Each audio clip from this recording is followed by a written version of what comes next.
Again, everyone, thank you so much for being with us today. My name is Mathilde, and I am the Digital Marketing Analyst here at Amity. So we're really excited to be starting this series with CSM Practice and with Irit. This whole series will be taking place over the next couple of months, and it's about scaling customer success.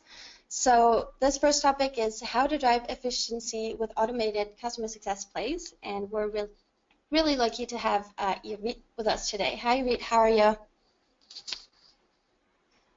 Okay, hi. So, Hi. How are you today? Hi, everyone. Good morning. Thanks for having me. Yeah, thank you for being with us. So I know we have a lot of content to go through. I won't take too much of your time and everyone's time, but just a couple of housekeeping notes before we begin. So as usual, we'll be on Twitter, and you can tag us using our handle at @GetAmity, and you can also tag Irit. We'll be using the hashtag CSWebinar, as usual. And you can see a little chat box on the side of your GoToWebinar panel. And we'd really like for all of you to send us your questions as the webinar goes. Don't wait for the end, just send us questions during the presentation, and we'd really love to engage with you using that chat box. And of course, as usual, we will be sending the slides and the recording to everyone tomorrow before the weekend. So that's it for me. Irit, thank you so much for being with us today. I'm going to hand things over to you now. Okay, hi everyone. Just wanted to say hi and get you to see who your presenter is. I'm really excited to be here. So my name is Irit Ezips, and I know everybody's coming from different parts, maybe even in the world. So I'd love you to go to the chat and kind of say, you know, where are you from, what company you're from.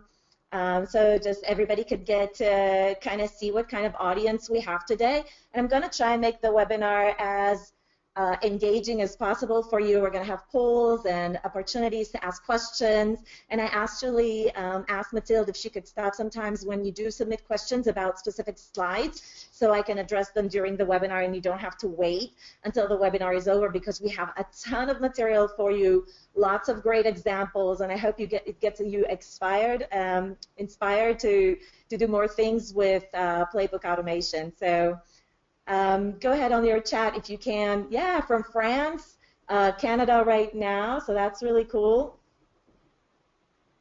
Okay, we're going to use it a lot this webinar, so hopefully we can get you engaged and submit more questions and comments during the webinar.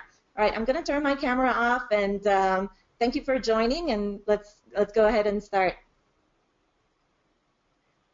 Okay, so today I wanted to welcome you. Today we're going to go through a lot of stuff and really get you to understand how to drive efficiency, scale your team, especially looking at automated success plans. And I am going to share with you what some of my clients are doing and some other really predominant companies so that you get a sense of what could be possible for you. So I want to start with a short poll just to see, because, you know, success plays really differ a lot between different engagement models. So the first question I have to you is, what is your main engagement model? So in the poll, go ahead and I'm going to launch it now. Just tell me, is it a high touch, meaning this is, you have an engagement model with your customers where you're very strategic with them, your clients pay you a lot of money, and you really have a dedicated CSM to each? Is it just in time, meaning you only react to, you have maybe 1 to 300 or one CSM to 150 clients, so you only reach out when they ask you to, or when you see that there's some sort of an issue? And a tech touch is where your main engagement model refers to, you know, self-onboarding, freemium to premium, and your CSMs are really working on one-to-many playbooks. Okay. So I'm going to close the poll now. I see some people are still submitting. And let me show you what we got. So most of the attendees actually have a high-touch model, which is great because I'm going to address how high-touch models can still leverage automated plays to increase efficiency and scale the team, which I think is a lot of times we don't think about automated success plays for high touch, but most of my clients actually hybrid both. So I'm definitely going to touch on that. So stay tuned. Even if I start with a tech touch or just in time, just stay tuned, and then I'll also address high touch. And 34% is just in time, and then 11% are tech touch. There's going to be something for everyone today.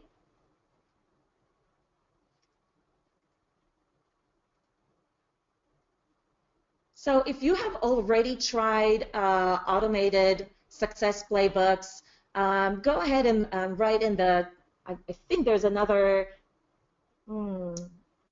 poll here I'm just going to launch just to see how much experience everybody has and have experimented with it, and that would help me kind of navigate through the slides and understand how much I need to explain, and in terms of giving you the actual recipe to go ahead and start with these kind of playbooks. About 55% of you have already voted, so I'm just going to wait until a little bit more. Okay, let me share. I'm going to close the polls and share with you what the answers were. So about 32% of you have already tried some sort of automated plays, and about 70% of you have not yet. So I think that's terrific. You're going to learn a lot today, and you're going to get a lot of actual examples so that it becomes very real for you. And hopefully there's going to be at least one playbook that you can take away from this. So you're in the right webinar if you currently have a customer success management team, but you want to do more faster. Okay, so this is definitely applicable for both high touch and medium touch models. You're also in the right webinar if you want to create highly engaging experience, not just for your highest paying customers, but for all of your customers, meaning it's really easy to dedicate a single CSM for every account, but obviously we can't, we can't do it. We don't have the budget for it. And so sometimes what happens is that the lowest customers, lowest paying customers don't get as much attention, and we tend to get the highest churn in that segment. So today we're going to solve this enigma. Yes? Hey, Ruth. I think we're still seeing the results here, so if you can hide the results, then we'll probably see your slides again. Yes, that's perfect. Perfect. Thank you so much. Thank you. Awesome. Okay, and so lastly, if you can identify with this scenario, then you know you're in the right webinar as well. So you thought about improving your existing customer success strategy in a way that would free up not just yourself, but your team to do more every day so you can be more proactive and strategic. One of the complaints that I hear most and frustrating points is that as a customer success, you really want to work with each and every one of your customers so that they get more value. But we tend to be a lot reactive because there's so much we need to do, and a lot of the work that we do is very manual, and so we don't have enough time to be strategic and proactive. And so this is definitely something that can help by automating some of the plays. You'll free up more time, and you will get a lot more strategic. And now we're going to really focus on automated plays today, but that's not the only thing that would help you scale your team.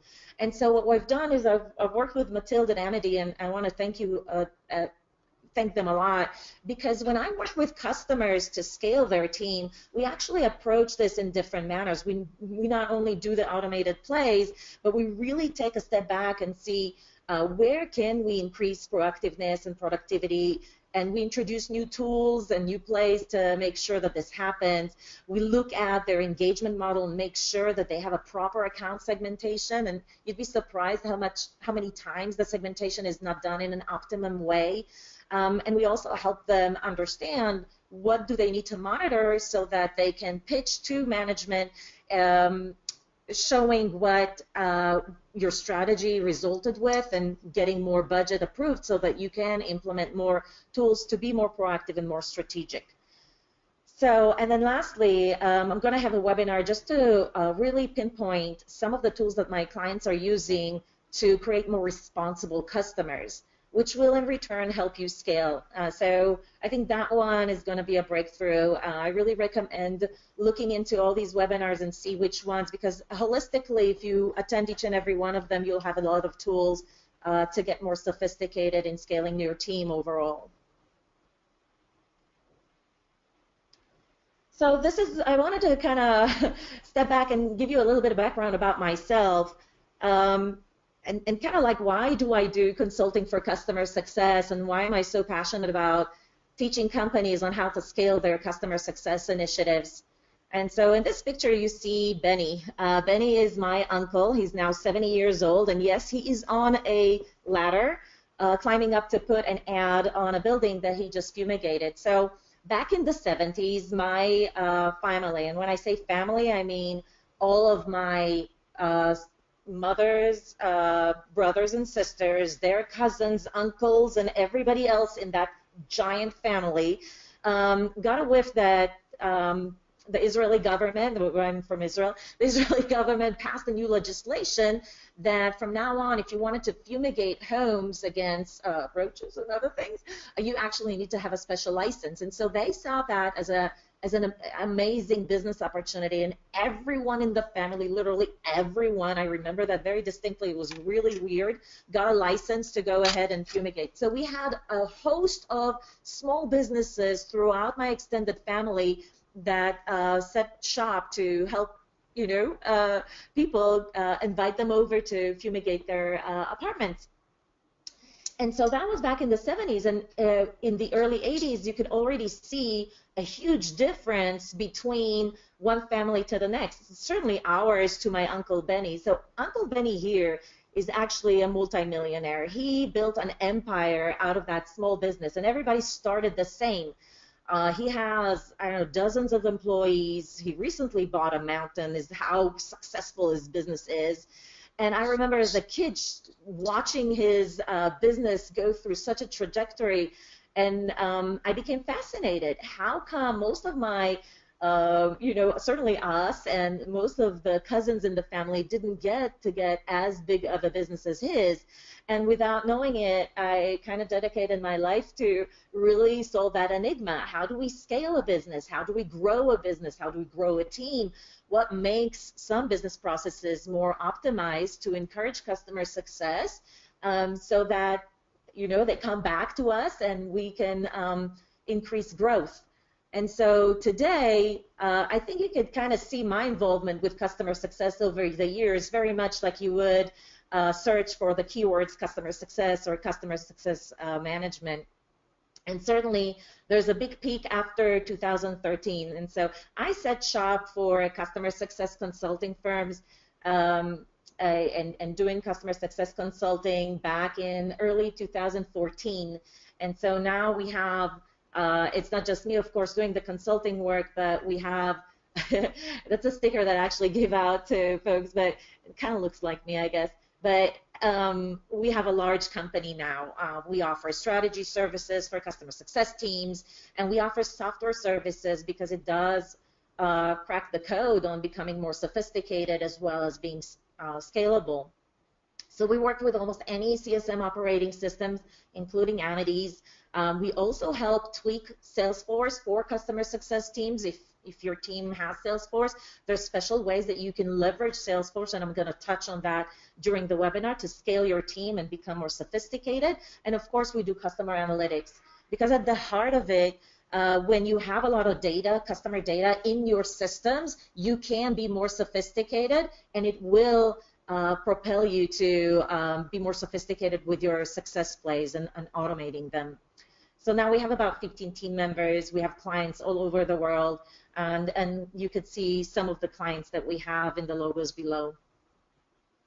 Hey, Rit. Yeah. Just letting you know that I'm getting emails that apparently the chat box isn't working, unfortunately. So just letting everyone know that I'll just enable the question panel, and then people can still send us their questions directly using that. Okay? Yeah, good idea. Thank you for that. Okay. No problem. So if you see any questions, Matilda, just let me know, just like you do now. Sure. That's awesome. Yeah. Perfect. So one of the things that I've learned through my engagement with customers is that CSM teams don't become great on their own. You can hire the best of the best, but you really, in order to get the most results, you gotta have apply the secrets to help them scale, and through automation and repeatable plays.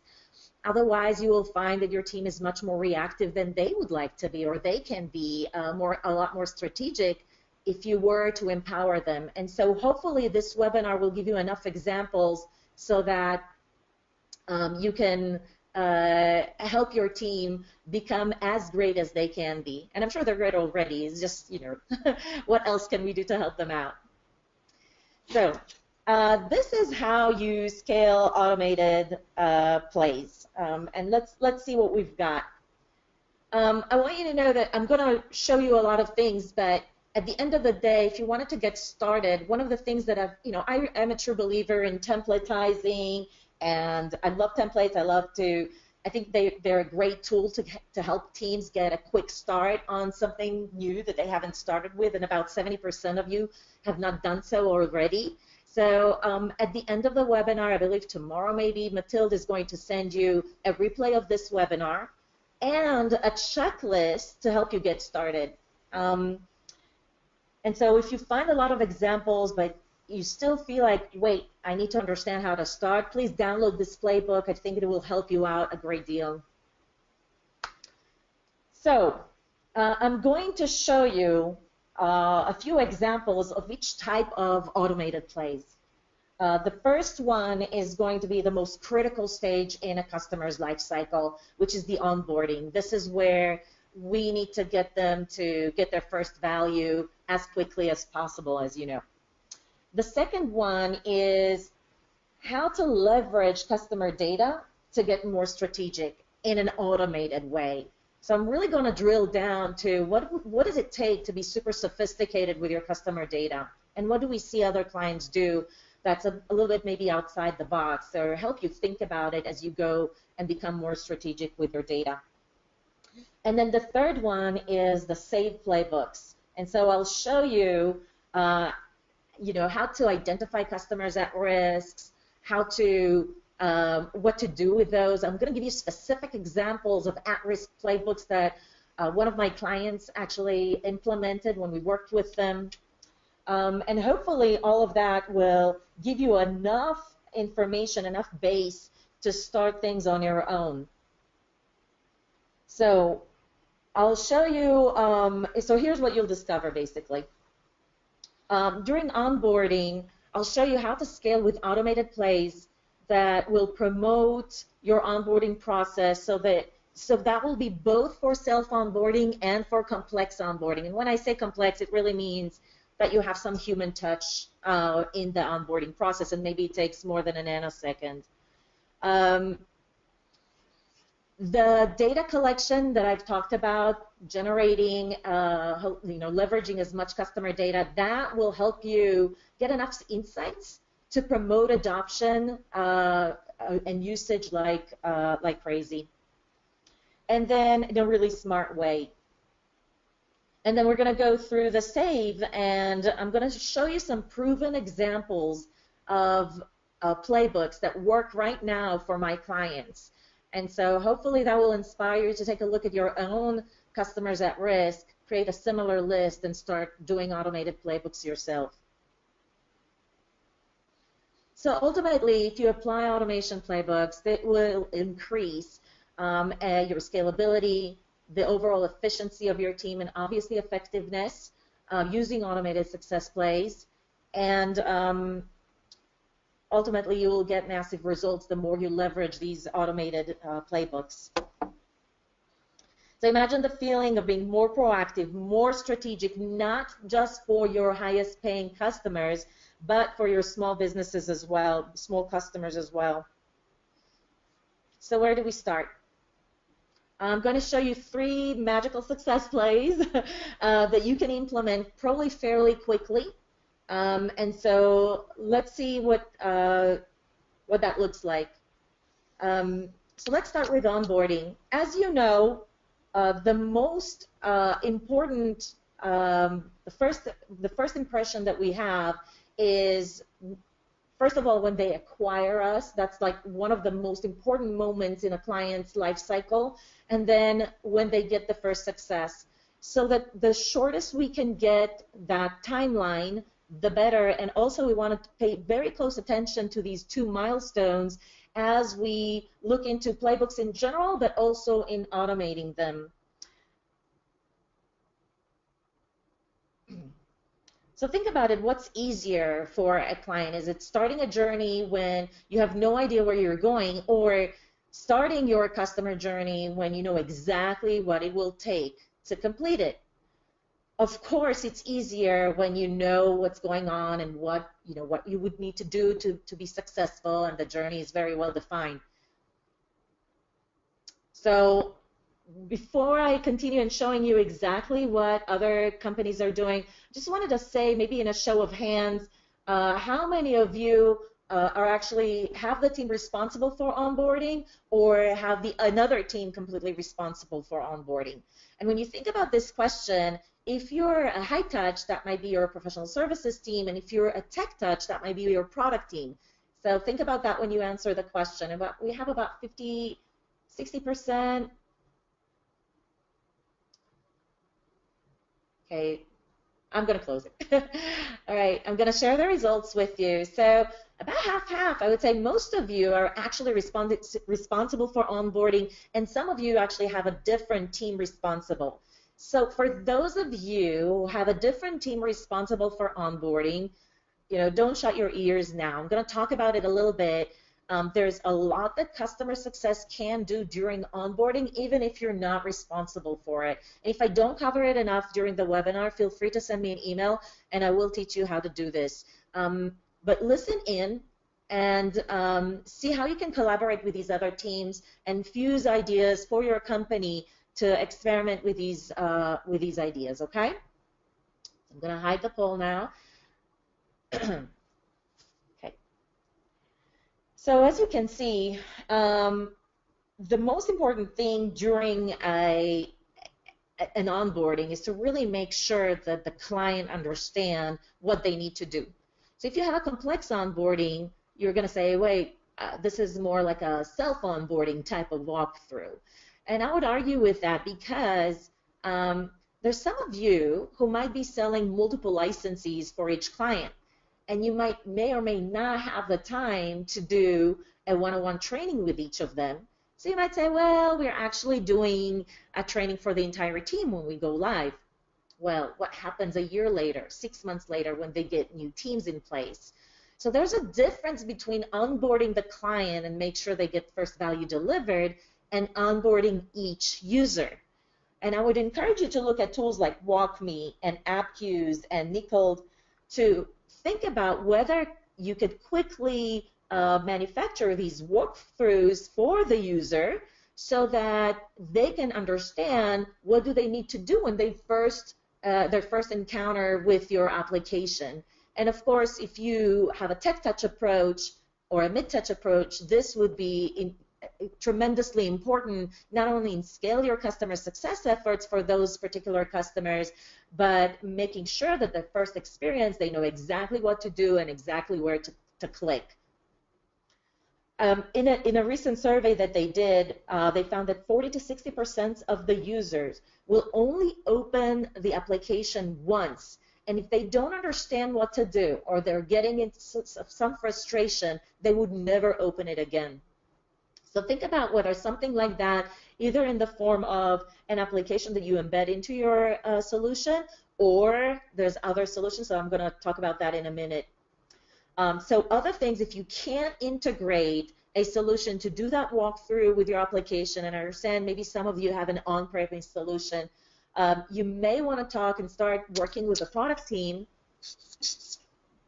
to have to use the progress meter within the application to break every step and task assignment. And so if you have an on-premise solution or you can embed it in the application, this could be a well-defined cheat sheet that you share with the user, or some sort of a email campaign that really breaks down every step so that they know what they need to do. And of course, any kind of visual instructions that you can share with them, whether it's on a slide deck that they can go and on SlideShare and kind of walk through a certain process, or a short training video, that would be great. So all these first bullet points really are geared to what can we do that we can share with the user to scale the onboarding process and make sure that they know what they need to do so that they're more successful. There's other types of onboarding automation plays, and those are the internal process automation. And these would typically translate to making your calls to action and handoffs and tracking milestones in a more consistent manner. So for those of you who have on-premise solutions, or really have a team in place that, or you're the ones who are doing the onboarding, a lot of times what we can do to improve that process is by automating some of the internal processes and handoffs. So before I go to the next slide, I want to give you an example. One of my clients, when I started working with them, the process looked like this. So when a client signed up, there was another team, I think it was a sales ops team, that had to manually review the contract and then assign the customer type to a customer.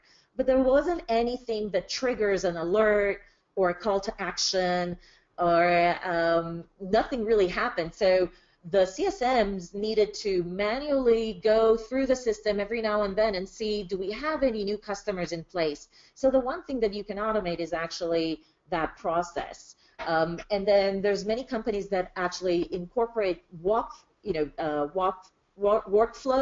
as well as calls to action when certain things change in the CRM system. So I'm going to dig in a little bit more and give you more examples as we go through the webinar.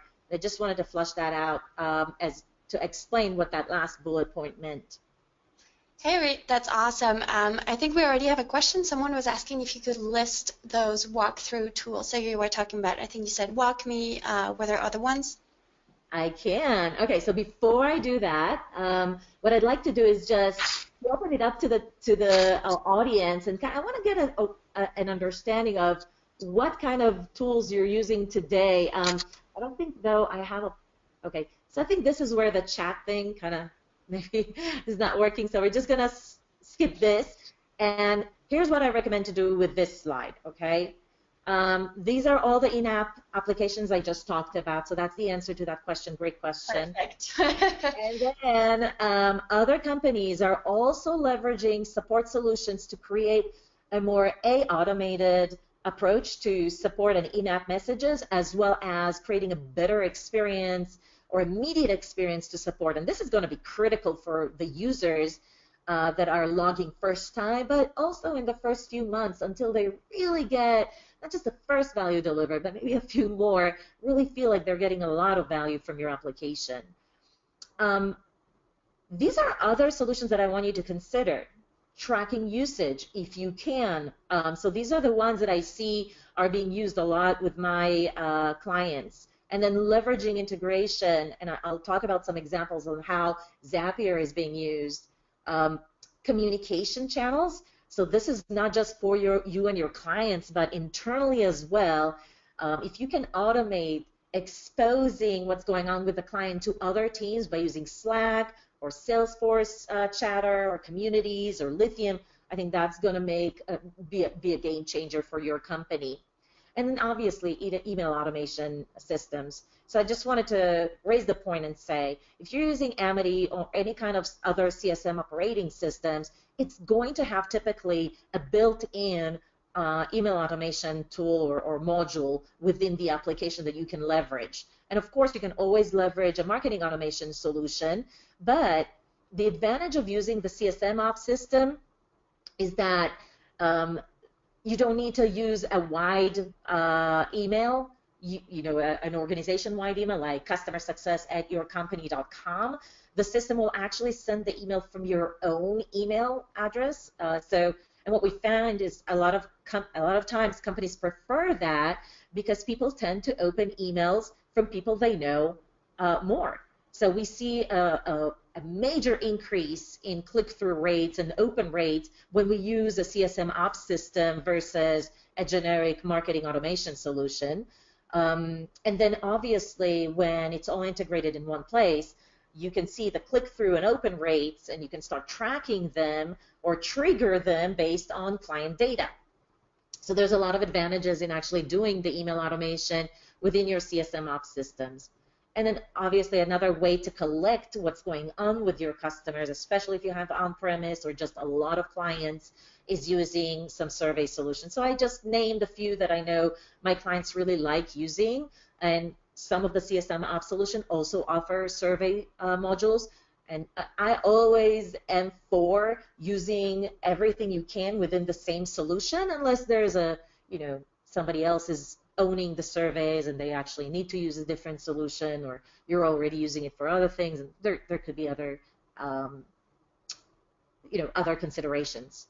So what I'd like you to do is just take a screenshot of this, because there's a lot going on and you're probably not going to remember everything. But as you evolve and think about scaling your team and using more tools, this is a nice list to start with. So do we have any questions, Mathilde? We do, actually. So first of all, that's a great list. I was just saying, I feel like a screenshot would be very helpful. But we do have a question. Someone here is not having, they launched using Intercom about 3 or 5 months ago, and they're not having a great experience so far, saying that it's buggy for them, and they're having a hard time reaching customer service or customer support. So they're actually asking what your opinion is about Intercom, and if you think that that's typical or not. Yeah, I can.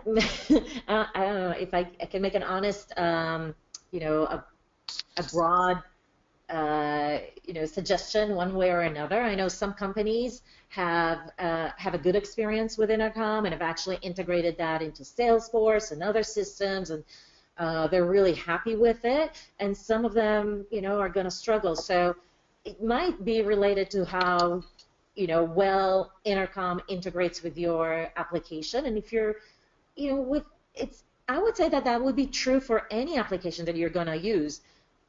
Some companies are going to have a great experience, and some companies are not going to have a great experience. If you're not having a great experience with a system, first thing you want to do, is call your CSM at Intercom or the company you're dealing with and see sort of like if there's anything that you can fix. If it doesn't work, either you applied the wrong use case or it's just not a good fit, and then you can always look at other options. So that's why I included, Zendesk Zopim as another option. It doesn't, and there's other solutions as well that I'm just not listing here, but they're definitely like a competitor to what Intercom is offering. And so that would be a general advice. If the application you're using is not working for you, it doesn't mean that it doesn't work for anybody. Just double check with your CSM and then look at other options.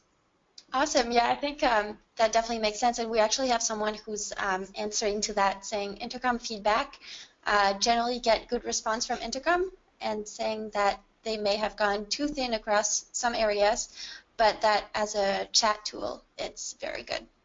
Yeah, thanks, Jim, for sharing that opinion. I want to encourage everybody to also, answer questions that are being brought up. I have my own experiences with my clients, but if you have feedback to share, please feel free to do so. So thanks, Jim, for doing that. So what about complex onboarding? I touched on that a little bit, the human touch, and I know 70% of you own that. So this is going to be, I'm going to touch on what to do when that happens, because we're not doing self-onboarding here. The first thing that I've noticed that my clients do that had been a game changer for them is to define the onboarding process, define the milestones, and then for each milestone, define the specific tasks that relates to that. If you're using a CSM operating tool, like Amity, for example, then not only will you be able to see where each company is during the onboarding process, but it'll also show you what is their health score during that milestone or phase, and exactly how many tasks had been completed. So as a manager, not only can you see exactly who's behind, who's doing well, it'll help you scale your team, because now you will know where to escalate specific clients as they're going through the onboarding.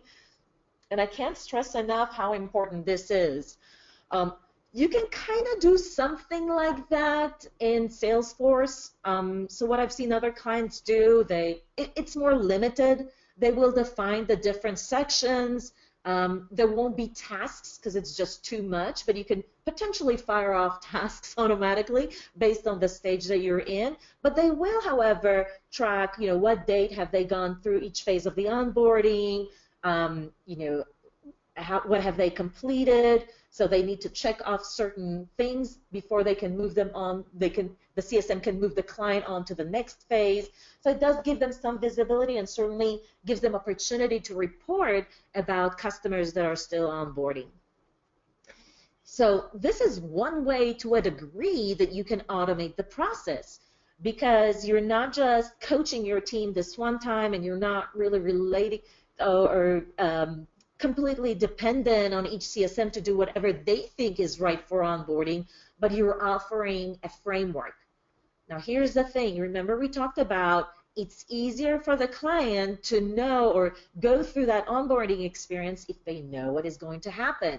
Once you've defined this for your internal team, you can share the same thing with your clients. Now, if I have a QBR with Inside Enterprises during their onboarding, I can tell them, hey, this is where you are in the process of onboarding.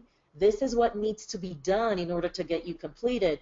This is what we need you to do. So you can do the same framework, but from the client's perspective, and make sure that you share it on an ongoing basis so that they can be more responsible for their own success.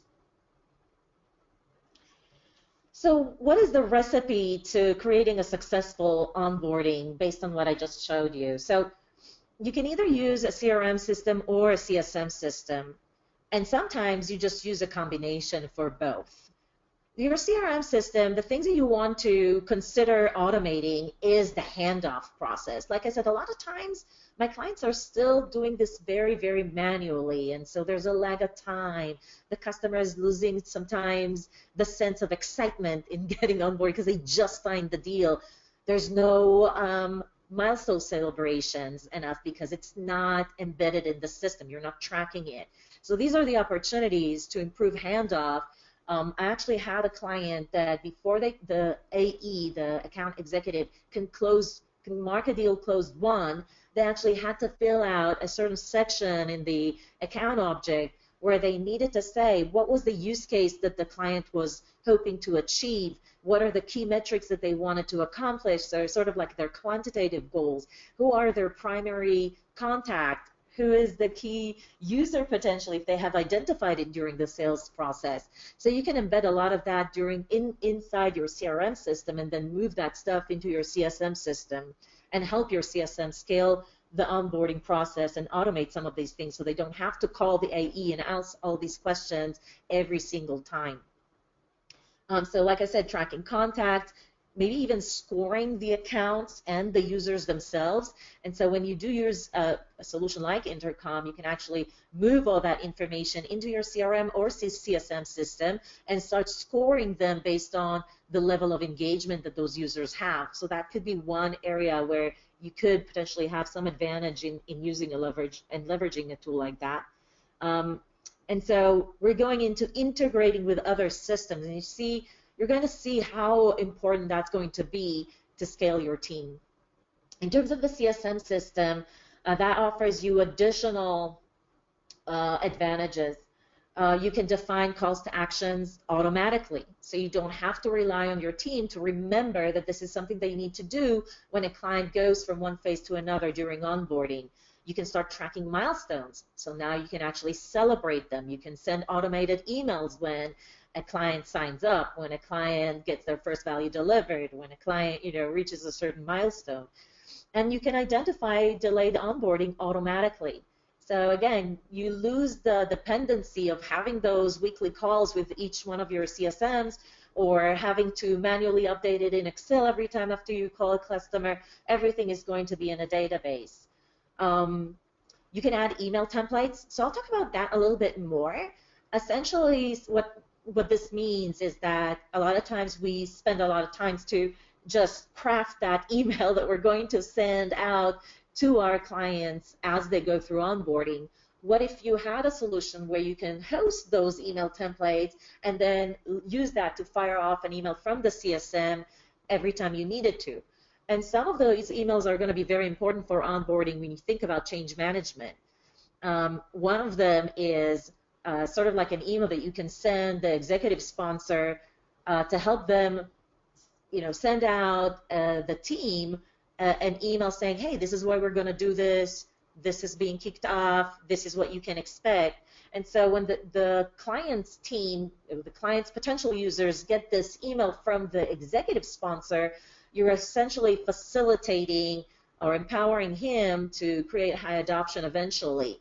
So this would be an email template that you would share with the executive sponsor to enroll their team in change management and higher adoption. And so there's a list of emails that I typically work on with my clients to make sure that we cater to change management, and we host all these email templates typically in the CSM system. Okay, so I'm going to move on. Is there any questions, Mathilde? Yeah, so if someone's actually asking if you can elaborate about scoring users and accounts. Okay, so in the next section, I'm going to talk about data integration, and I'll definitely address that question. Great question. Perfect.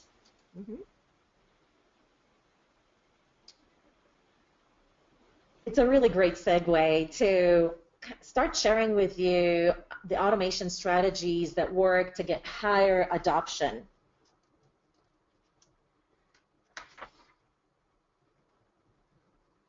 So one thing that we want to do is make sure we have enough automation in getting the data all in one central place to uncover opportunities and lay the foundation to really understand what's going on with the customer.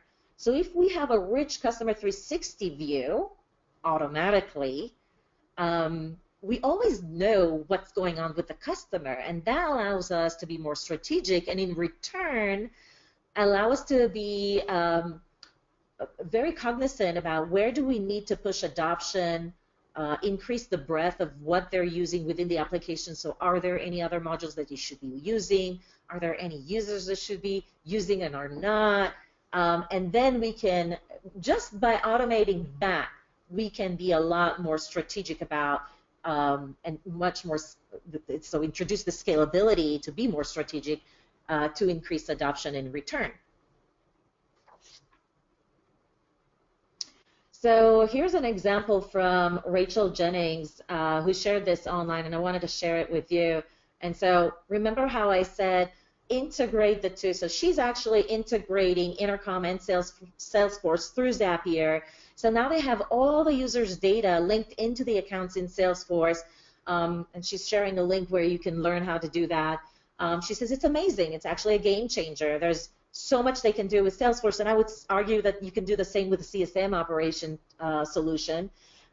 It's probably best if you have a solid customer success strategy so that you can leverage the data, of course, and build automation into it.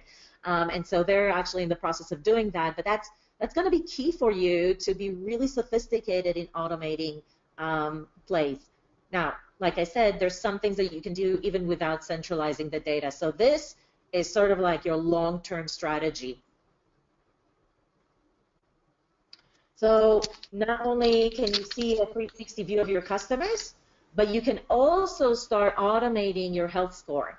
And the more information you have or more data points you have about your customer, the more sophisticated and accurate your health score is going to be. Certainly your approach, strategy, your ability to automate email sequence based on usage data or other information is going to be more productive. So you definitely want, as part of your strategy for automating plays, think about, where is my customer data? Is it really just in my CRM system? Can I work with the product team to get usage data? And if I have on-premise solution, do I have a solid customer feedback system so I can leverage that in a more massive way to really understand what works and what doesn't for my clients, and then start this process of playbook automations like that. And I think we have some questions here. Yeah, exactly. So someone is asking us, Mark is asking us, what a good metric is to measure adoption if you have a customer with multiple users that uses multiple modules. Yeah, I would say it's a great question. I would say there's multiple metrics that you want to definitely track, and I'm actually going to go over that. So I'm going to skip this, and then I'm going to go to that later. Yeah. So this is the answer to your question, and then I'm going to go back a few slides. So in order to come up with very effective automated plays that increase adoption, you want to do a whiteboard session with your entire team and really call out, maybe for each module, okay? What are the sticky features? List them. These, if you don't know what they are, you want to go to your sales engineer and ask him, what are the sticky features? Differentiating features, that's definitely something your sales engineer would know, because they talk to prospects all day long and they need to emphasize those things in order to make the sale and look better versus your competitors. And then can you share benchmark data so that you can show the client how much they're using versus other customers? So certainly a way to score the client on how much value they're getting, and kind of push that responsibility to the client. So I'm going to talk about the third bullet point in our last webinar in June, if you wanted to stick around to that. But for now, even if you do the first 2 bullet points, you're already have a heads up on adoption. So what do you want to do with these metrics? So first of all, you want to work with your product team to start, measuring them if you can. If you cannot, you want to start creating some surveys to say, are you using them? Are you not? Are you aware of them? Or create use cases that they can do too that would encourage using the sticky and the differentiating features. So like a bad example of metrics is login, because no customer has purchased your application to log in. They purchased your application to get some value. And the value that they get is usually the sticky features and the differentiating features. And maybe the last bullet point is, what are the value features? So if it's or value metrics. So if, for example, I'm an email automation solution, what I want to see is high engagement and click-through rates, right? So that I can capture more leads. So you want to talk about the use cases that they can do for each module or each feature that you want them to encourage using. And the reason I say that is because one of the clients that I started working with, their email campaigns were about the features themselves and how to use them. They didn't spend enough time to have maybe the first paragraph be about, hey, Mr. Customer, this is the value you can get for your business if you were to use this feature. It was like, hey, did you know you have this feature? Here's how you can use it. No, you want to start with a value proposition. So the first thing that you want to do is think about what email campaigns or what training sessions or whatever tool you're going to use do I need to do to increase perceived value? And use cases are great. Webinars with clients that talk about the value that they receive is great. So once you take the steps to increase perceived value, meaning maybe I don't use it now, but now I get that I can do a lot more, that in and of itself would reduce your churn rate. If clients understand that they can get more value, it's just that they didn't have time to do it yet, they're not going to churn as much as they would otherwise, unless they're frustrated about other things. So then the next thing that you want to do is think about what kind of content do you need to create in order to give them the recipe to quickly realize that value. So if they understand that there's value to be achieved, but they don't know how to do it, then you're getting to the same point we're gotten into when you did the onboarding. People need to understand, your customers need to understand, what do they need to do to get from point A to point B. So first, you open the buffet in terms of here's all the value you can get, and then you open the buffet and here's how you can quickly do it. If your customers are you really handhold them, it's high touch engagement model, fine. Create those sessions for them. Give them a list of things that they can sign up for so that they can get that one-on-one coaching to help them realize the value. So there's a ton you can do. This is just a webinar, so I can't really speak about all of the solutions, but if you needed more help, of course, we're here. You can ask me questions after the webinar or just connect with us and we'll help you get things started. And so these are some of the examples of what some of my clients have chosen to do one-to-many strategies to sort of automate and definitely scale their efforts in educating their customers on how to realize value as well as increase their perceived value about their solutions. Do we have any questions, Mathilde? Yeah, so thanks for that answer. That was great. Someone is asking about customer feedback and how often do you recommend that we gather customer feedback and what do you recommend using? They gave the example SurveyMonkey. Is there anything else? Yeah, I mean, there's a ton of survey solutions, and I'm not here to recommend SurveyMonkey. I'm just saying, a lot of my customers use it, but some of them use different things. Mathilde, I think you guys are using a different survey solution, right? Yeah, we use Typeform, actually. Typeform, yeah. Mm-hmm. So, to each his own. It really depends on the other systems that you're using. Do they integrate with your other systems? Is there something special you want to trigger the surveys by? So sometimes when you get into automating the surveys, for example, some of my clients, they fire off a CSAT survey after the onboarding is complete. And then they determine how much commission they're going to pay the AE based on a question that they have in the survey to say, how much was the onboarding process similar to what your AE told you it's going to be? So that's one thing that they did in order to improve handoff, for example.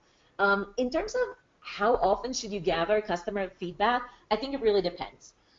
There's certain milestones where you can just fire a quick survey, like when you finish onboarding or, things like that. In terms of NPS surveys, I know some companies have told me that they incorporate the NPS survey as part of finishing onboarding or part of every time when a support ticket is closed. I personally do not recommend that. I think it's fine to send out a CSAT question, quick CSAT survey after you got some help from your support team, after you finished onboarding. I don't think it's appropriate to mingle it with the NPS because then you get some bias on your NPS survey results. What I do recommend is to send off the NPS survey either once a year or twice a year, and you want to figure out when do you want to send that NPS survey based on the renewal date for your client. And if your client is renewing every 3 years, so that would be their anniversary date. So every 6 months, and that will give you a sense of, hey, do we have a churn risk here? So if I can send every month the NPS survey, but every month it's going to be a different set of clients, and you can automate the entire thing, that would be the best thing because you will know 6 months ahead of the renewal date whether you got a lot of, really low scores on your NPS, and then there's something you can do about it to take action and be more strategic about, creating a healthier customer. And we help clients all the time in automating these playbooks and gathering all this information into one central place so they can be super strategic about it. And this is one example of a client that we actually helped with, and they had a tremendous challenge having these data disparate between different systems and really understanding what's going on with a client.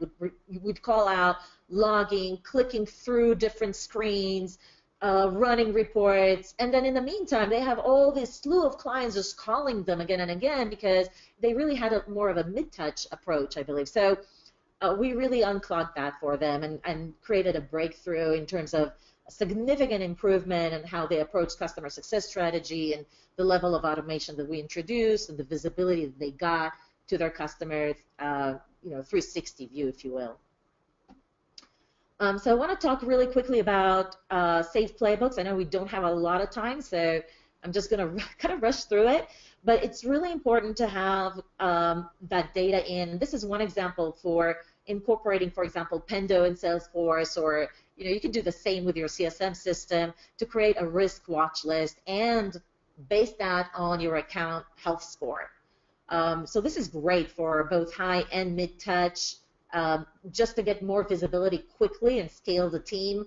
These are some of the things that you can track and define in a CSM operating system. And also, if you look at this example, you'll see that what they've done is they pulled the Salesforce data or your CSM data with the NPS from Pendo and pushed it into a Slack channel that gives them real-time responses and feedback for their entire organization to view.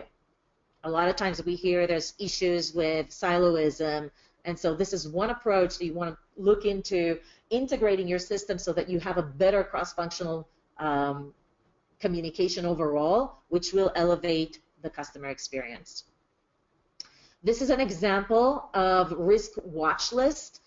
So these are all triggers for automated calls to action with a specific save play for the team to look at. So instead of relying on the team to go through all the customer data that's like in different systems, they actually centralized the data in one place, and then they triggered a call to action with a very specific play based on different scenarios. So these are a type of automated plays for a risk, customers at risk, that will then give the CSM a specific play to what to do when this happens. And so I want to give you what does a playbook look like, because it's one thing to trigger a call to action, but if you can be descriptive about what should they do, then that would be even better. So for example, the playbook could be, okay, they are slow to adopt after go live. You want to define the value for the customer, right? And why are you firing off this playbook, and what is the CSM needs to do? Define the success criteria so that the CSM knows whether or not they're successful in applying the playbook, and then define the owner. So most of them would be your customer success managers. And here's an example of a playbook that would save the client.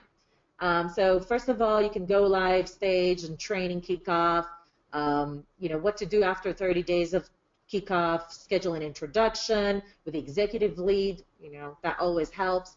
So you can see that it's really step by step. The customer success is assigned. You can track whether or not they've done all these tasks, especially if you embed them in a CSM operating system. And you can take a screenshot of this. This could be a great template for you if you incorporate that in Excel or Word to start creating your own plays. And this is how it would look like once you take what you've drafted up in Word or Excel. If you push that into a CSM operating system, this one is as Amity, this is how it would look like. It would tell you which one is at risk and why, and how long has it been since you flagged them as at risk for this particular reason. And then if there's a play that's associated with them, you'll see how far did the CSM go in taking care of this risk. So we're almost at time here. Let's see. Yes. Okay. The one thing that I wanted to share with you is an automated playbook that doesn't have to do with anything and any kind of data that you need to rely on, and I highly recommend it. About 2 months ago, I signed up for Splash That, and that's a solution to quickly create event pages. And before I knew it, I got an email from the CEO. And it says, hey, somebody from our support team said that you started using it, and this is pretty awesome, and it seems like you're off to a great start. And this is the key sentence here. Just wanted to make sure everything is going all right with your experience. We've built Splash based on feedback from users like you, so please let us know. Now, just so you know, at that point, I was so frustrated with it, I was ready to churn, okay? And so instead of churning, I actually emailed him back and I said, this is what I see, this is what's great, this is what I think you need to work on. And then he replied back, this is, like there was a back and forth. Now I'm like personally invested with this solution. Again, I'm a little bit more compassionate about some of the glitches I know they're facing, because he explained they're a new solution, they're working on it, it's in the roadmap. Now, I'm not sure, and I'm actually one of their biggest fans because I have this personal connection. And if you think it's only Splashdot that's doing it, you're absolutely wrong. A lot of companies are actually leveraging this. So here's another example from a CEO email that's sending it out to all the users. This is important because we know that clients are less likely to churn if there's a personal connection to your solution and the people involved in your company.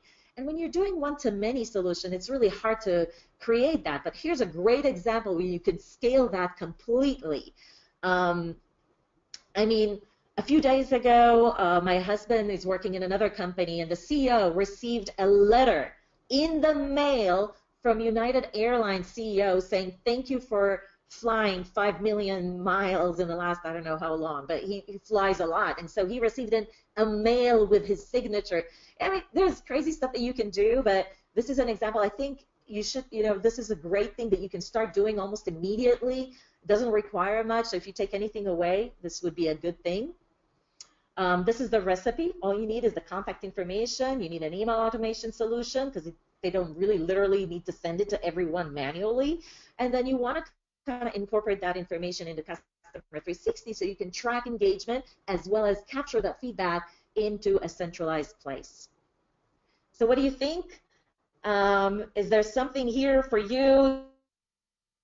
And so I wanted to just suggest that if you are starting out and you need some more help, you can either use the cheat sheet, and if you feel like you need a little bit more, like somebody that would come in and assess the data that you currently have or the systems you currently have, maybe the first step and really assess what should be your priority in scaling your customer success team. We offer a free bonus today that will help you, include this step as part of your strategy to scale your team. And so I will actually offer this free assessment for the first 10 that will text help me scale to 44222, and that will give you a free schedule assessment of either your Salesforce or your CSM solution.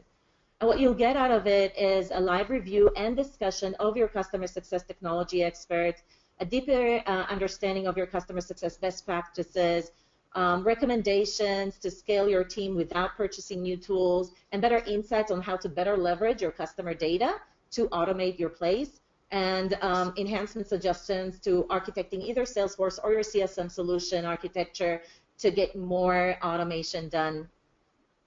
What you'll be able to create after the session is a more effective strategy and clear prioritization for your automation playbooks. You will see that you will be able to reduce manual processes and get more value from your current CSM solution, get a consistent delivery of your playbooks across your team members, and improve cross-functional collaboration for your entire team, and really get an effective strategy for your SMB accounts. So hurry up. Like I said, to qualify, you must either have Salesforce or a CSM solution in place, and we'll offer this free assessment. Like I said, it's going to be a live call for the first 10 who will text "Help me scale" to your to 44222. If you liked what you've heard today, basically we'd love to help you more. Please connect with us online, either facebook.com CSM Practice, or go to our blogs area and read more about what we share. And certainly you're welcome to follow us on Twitter. We always publish new blogs, not just from us, but we tweet about others as well that we find interesting. We love to engage with you and be partners in your journey to scale your team. And if you have any additional questions, if we have time, I'm happy to stick around. I don't really have a meeting for at least another few minutes, so. Yeah, thank you so much, Irit. That was awesome. If anyone has answers and has a few more minutes, they want to stick around, feel free to send us questions now. I'm not in a hurry either, but. And if the text failed, just go ahead and send an email to info@csmpractice.com. The email is at the top, and just put the topic line as free CSM technology assessment or free CSM playbooks assessment, and we'll respond. Awesome. Thanks to everyone that's sending us little notes saying thank you. We're really glad that everyone enjoyed the webinar. Sorry for the little technical difficulty at the end, but that happens. Okay. Yeah. I don't think we're getting any more questions, but oh, no more questions, but thank you. Thanks everyone. So yeah, you have the email address right there. So if you do think of a question later on, I think you should definitely email Irit, and I'm sure she'd love to help you out. So just before we close, thanks for sticking around for those extra 8 minutes, everyone. If you want to get a demo of Amity, you can just go on the website and click on Request a Demo, or go to getamity/demo, and or just send me an email. I'm sure everyone has my email address because I send emails all the time. So just send me an email, and I'd love to put you in touch with someone. But yeah, thank you so much, Irit. That was awesome. Thanks for all of that content. I think a lot of people were excited to get the slides and the playbooks and all of the lists, so that's really great. Awesome. Yeah, hopefully I'll see everyone next month on the next webinar on scaling the team. We'll have a lot more insights and hopefully can get you started. Awesome. Yeah, the next one is about productivity tools, so I'm really excited, and Awesome. It's in a month. So yeah, thank you so much, Irit, and thank you so much, everyone. I hope everyone has a wonderful day, and I hope everyone has a great end of the week and a great weekend, and everything. So thanks, Irit. Thanks, Mathilde. Thanks, everyone. Bye. Thank you.